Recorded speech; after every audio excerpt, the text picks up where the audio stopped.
اس صورت کریمہ میں اپنی توحید کا تعارف کروایا ہے. کھول کر بند کر دیا. اللہ تعالیٰ نے سورۃ الانعام میں اپنی توحید کا تعارف کروایا ہے، اپنی ذات کو منوایا ہے کہ میں اللہ ہوں. اور اللہ کسے کہتے ہیں، اس کی صفات کیا ہے، اس کے کام کیا ہے، اس کی تدبیر کیا ہے.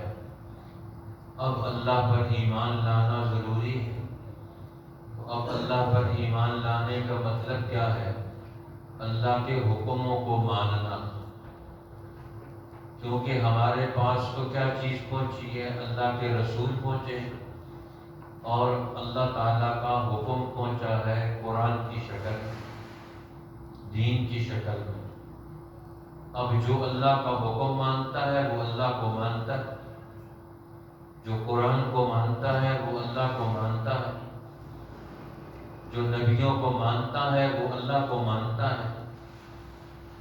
تیسری چیز وہ آخرت کا یقین ہے، آخرت کا عقیدہ ہے کہ مرنے کے بعد ہم سب نے اکٹھے ہونا ہے، اللہ کے پاس جمع ہونا ہے، اللہ کے پاس. اب جو یہ یقین رکھتا ہے اسے اللہ کا یقین ہوگا تو اس کو یہ بھی یقین ہوگا کہ وہ اللہ کو مانتا ہے. تبھی تو اسے ڈر ہوگا کہ میں اللہ کے پاس جاؤں گا تو پھر اللہ تعالیٰ مجھ سے پوچھے گا، سوال کرے. اس لیے اللہ تعالیٰ کلام مجید میں اپنی آیات کو کھول کھول کر بیان کرتے ہیں. وَكَذَلِكَ نُفَصِّلُ الْآيَاتِ.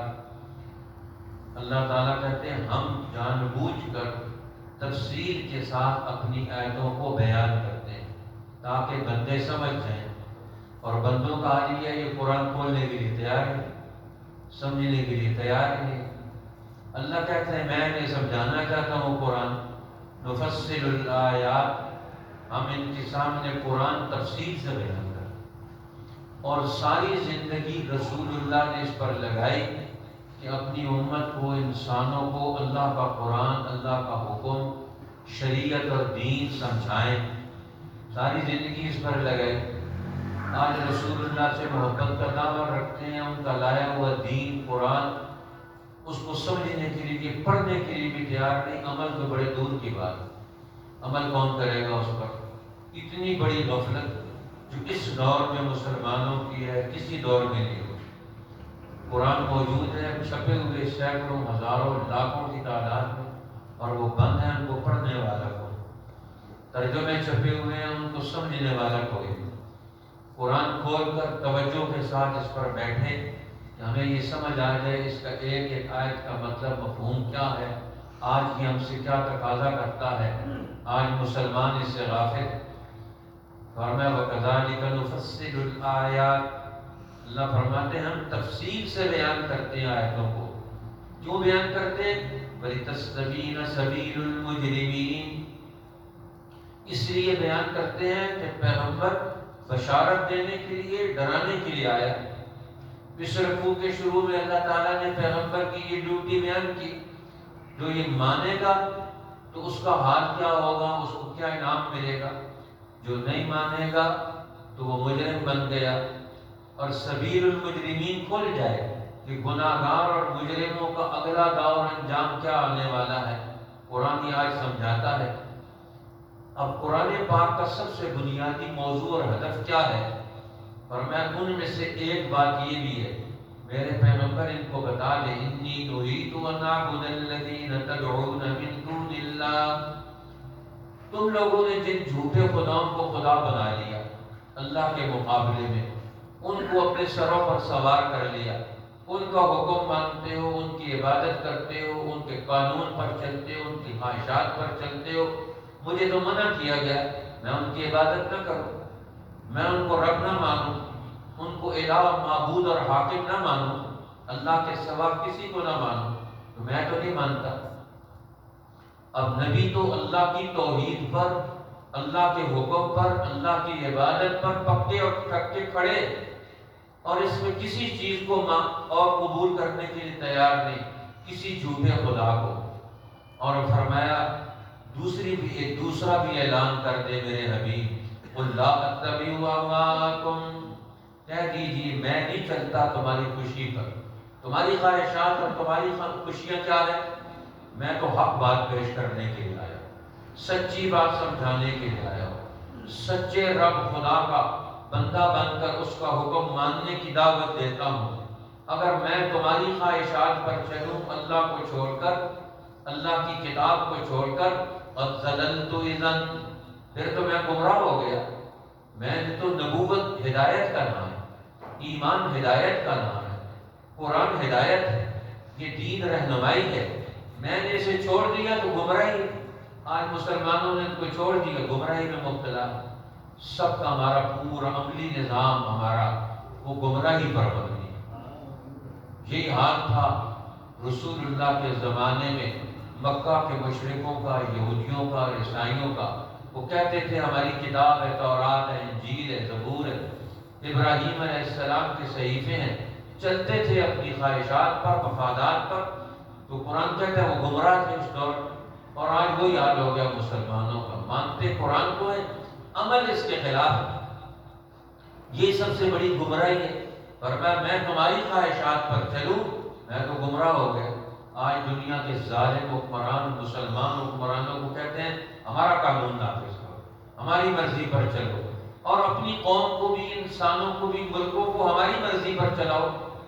وہ خدا بن کے اپنا حکم نافذ کرنا چاہتے ہیں۔ فرمایا ایسا نہیں ہو سکتا، وما انا من المرسلین، اگر تمہاری چیزیں مان جاؤں، تمہارا حکم مان جاؤں، تو پھر تو میں ہدایت پانے والوں میں سے نہ ہوا۔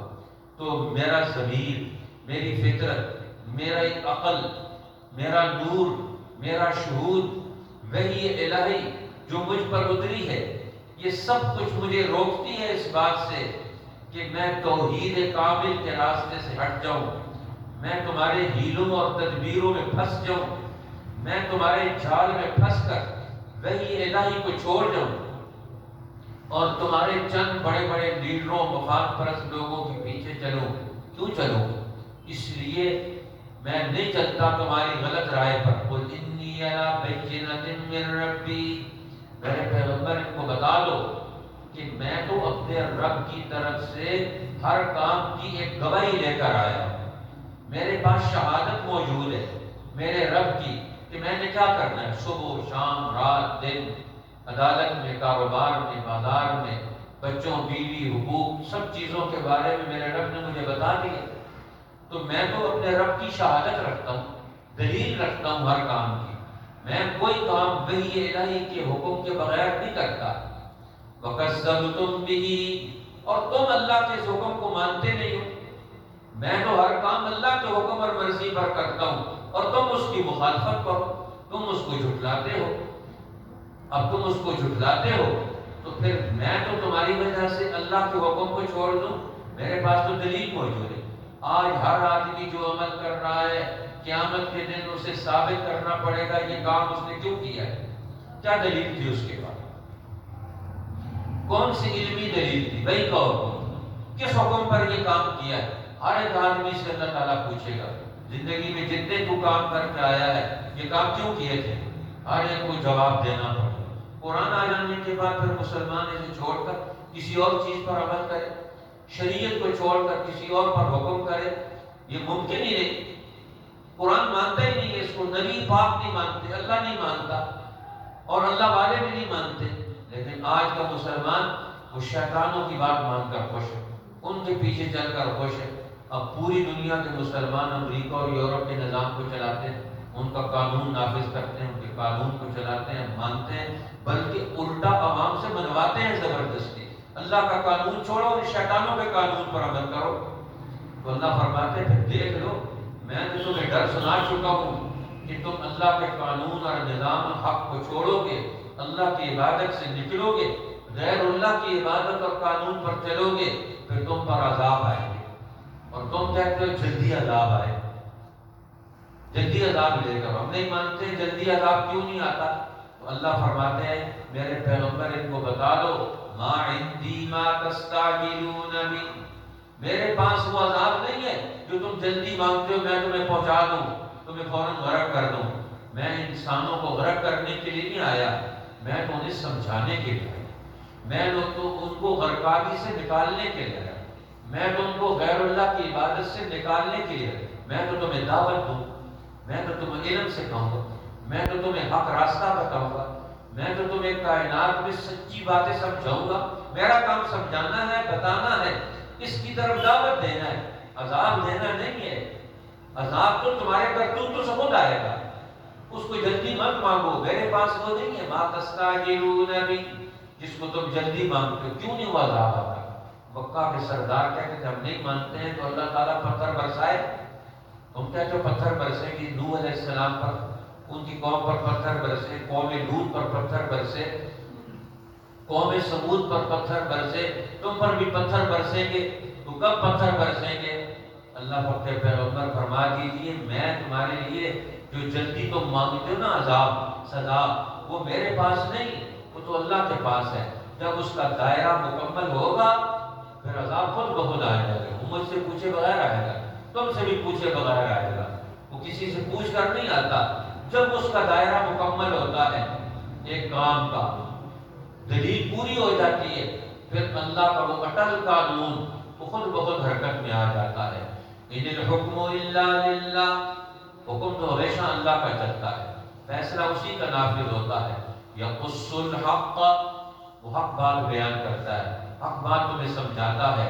وہو خیر الفاصلین، اور سب سے بہترین فیصلہ وہ اللہ کا ہوتا ہے، اس لیے اللہ تعالیٰ حق کے مطابق فیصلہ کرتا ہے۔ پہلے اس کے کہ اللہ کا حق فیصلہ آئے تمہارے خلاف، تمہارے جرم کی بنیاد پر، دین کو، قانون حق کو، قرآن کو چھوڑنے کی بنیاد پر، اس سے پہلے توبہ کر لو۔ اللہ کا فیصلہ تمہیں چھوڑے گا نہیں، تمہارے لیے بھی توبہ کا دروازہ کھلا۔ اس لیے اللہ تعالیٰ ہمیں توبہ کی توفیق دے، اپنی سچی عبادت کی توفیق دے، اپنے پاک پیغمبر نبی پاک اور امام الانبیاء اور ان کے سلسلے کے علم کی روشنی میں اپنی زندگی قائم کرنے کی توفیق عطا فرمائے، اور اس دین کی ہدایت اور اس کا علم اور اس کا عمل، اس کی توفیق نصیب فرما دے، تاکہ ہم دنیا اور آخرت کے ہر عذاب سے بچ جائیں۔ وَكَذَلِكَ نُفَصِّلُ الْآيَاتِ، اور اسی طرح ہم تفصیل سے بیان کرتے ہیں آیتوں کو۔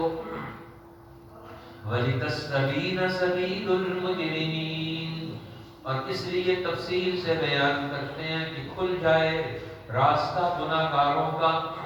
قُلْ إِنِّي نُهِيتُ، کہہ دیجئے مجھے روکا گیا ہے، أَنْ أَعْبُدَ الَّذِينَ تَدْعُونَ مِن دُونِ اللَّهِ، اس بات سے کہ بندگی کروں ان کی جن کو تم پکارتے ہو اللہ کے سوا۔ قُلْ لَا أَتَّبِعُ أَهْوَاءَكُمْ، کہہ دیجئے میں نہیں چلتا تمہاری خوشی پر۔ قَدْ ضَلَلْتُ إِذًا، بے شک اب تو میں بہک جاؤں گا۔ وَمَا أَنَا مِنَ الْمُهْتَدِينَ، اور نہ رہوں گا میں ہدایت پانے والوں میں۔ قُلْ إِنِّي عَلَىٰ بَيِّنَةٍ مِّن رَبِّي، کہہ دیجئے مجھے تو پہنچ چکی ہے شہادت میرے رب کی۔ وَكَذَّبْتُم بِهِ، اور جو تم نے جھٹلایا ہے اس شہادت کو۔